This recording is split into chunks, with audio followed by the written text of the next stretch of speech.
Barrister گوہر کا کہنا ہے کہ پشاور ہائی کورٹ نے تاریخی فیصلہ دیا۔ تحریک انصاف کا انتخابی نشان عوام کی ترجمانی کا نشان ہے۔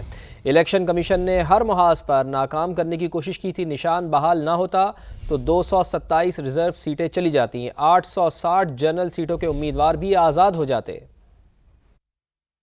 پوری قوم کو اور پی ٹی آئی کی ورکر سپورٹر اور کینڈیڈیٹ کو مبارکباد دیتا ہوں کہ الحمدللہ پشاور ہائی کورٹ نے ایک تاریخی فیصلہ دے دیا اور بلے کا نشان ہمارا ریسٹور ہو گیا ہے۔ دیکھو، یہ صرف بلے کا نشان پی ٹی آئی کے لیے ایک نشان نہیں ہے، یہ پاکستانی قوم کی امنگوں کی ترجمانی کرنے والا نشان ہے۔ یہ عوام کی بنیادی حقوق کی نشانی ہے اور یہ اس الیکشن کو free and fair and transparent بنانے میں ایک سٹیپ ہوگا آگے۔ الیکشن کمیشن نے ہمیں ہر محاذ پہ ڈیفیٹ کرانے کی کوشش کی تھی، ہم سے بالکل ناجائز طور پر یہ نشان روک لیا تھا۔ اس میں بڑی انسرٹنٹی ہوئی تھی اور اگر یہ نشان ریسٹور نہ ہوتا تو 227 ریزرو سیٹیں ہماری چلی جاتی اور اس کے ساتھ ہی ساتھ تقریباً 860 اور جو جنرل سیٹ تھے اس کے بھی کینڈیڈیٹ انڈیپینڈنٹ ہو جاتے، جو کرپشن کے لیے پہلا سٹیپ ہو جاتا۔ ٹکٹوں سے ریلیٹڈ کنسلٹیشن کل مکمل ہو جائے گی اور انشاءاللہ تعالی کل شام کو ہم ٹکٹوں کا اناؤنس کریں گے۔ الیکشن کمیشن نے ہر محاذ پر ناکام کرنے کی کوشش کی تھی۔ نشان بحال نہ ہوتا تو 227 ریزرو سیٹیں چلی جاتی، 860 جنرل سیٹوں کے امیدوار بھی آزاد ہو جاتے۔ پوری قوم کو اور پی ٹی آئی کی ورکر سپورٹر اور کینڈیڈیٹ کو مبارکباد دیتا ہوں کہ الحمدللہ پشاور ہائی کورٹ نے ایک تاریخی فیصلہ دے دیا اور بلے کا نشان ہمارا ریسٹور ہو گیا ہے۔ دیکھو، یہ صرف بلے کا نشان پی ٹی آئی کے لیے ایک نشان نہیں ہے، یہ پاکستانی قوم کی امنگوں کی ترجمانی کرنے والا نشان ہے۔ یہ عوام کی بنیادی حقوق کی نشانی ہے اور یہ اس الیکشن کو free and fair and transparent بنانے میں ایک سٹیپ ہوگا آگے۔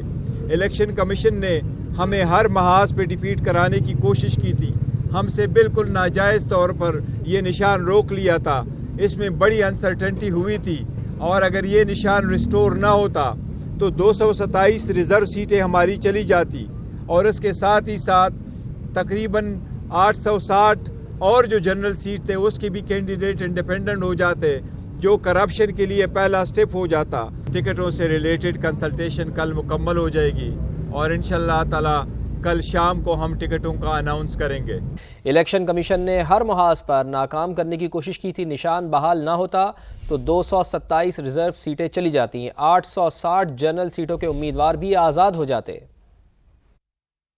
پوری قوم کو اور پی ٹی آئی کی ورکر سپورٹر اور کینڈیڈیٹ کو مبارکباد دیتا ہوں کہ الحمدللہ پشاور ہائی کورٹ نے ایک تاریخی فیصلہ دے دیا اور بلے کا نشان ہمارا ریسٹور ہو گیا ہے۔ دیکھو، یہ صرف بلے کا نشان پی ٹی آئی کے لیے ایک نشان نہیں ہے، یہ پاکستانی قوم کی امنگوں کی ترجمانی کرنے والا نشان ہے۔ یہ عوام کی بنیادی حقوق کی نشانی ہے اور یہ اس الیکشن کو free and fair and transparent بنانے میں ایک سٹیپ ہوگا آگے۔ الیکشن کمیشن نے ہمیں ہر محاذ پہ ڈیفیٹ کرانے کی کوشش کی تھی، ہم سے بالکل ناجائز طور پر یہ نشان روک لیا تھا۔ اس میں بڑی انسرٹنٹی ہوئی تھی اور اگر یہ نشان ریسٹور نہ ہوتا تو 227 ریزرو سیٹیں ہماری چلی جاتی اور اس کے ساتھ ہی ساتھ تقریباً 860 اور جو جنرل سیٹ تھے اس کے بھی کینڈیڈیٹ انڈیپینڈنٹ ہو جاتے، جو کرپشن کے لیے پہلا سٹیپ ہو جاتا۔ ٹکٹوں سے ریلیٹڈ کنسلٹیشن کل مکمل ہو جائے گی اور انشاءاللہ تعالی کل شام کو ہم ٹکٹوں کا اناؤنس کریں گے۔